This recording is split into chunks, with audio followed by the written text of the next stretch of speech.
Here I will show you how to connect your DPD Ireland account to Shiptheory. Search DPD in the Manage Carriers page. This will bring up all of our DPD integrations, so make sure you select DPD IE. Enter your DPD username, password, and authorization header. This will be given to you by your DPD account manager. Choose your default currency, enter a description of goods, and then test your connection. Once everything looks good, select the Advanced settings. Here is where you can specify a weight that you want to be used on all of your shipments.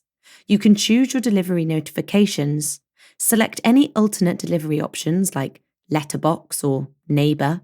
You can manually input any safe place locations, enter a timed delivery time, whether your shipments are generally delivered to a business or private residence, whether your shipments are mainly merchandise or documents, who is responsible for the customs charges, and which address field should be used if you're using parcel shop pickup.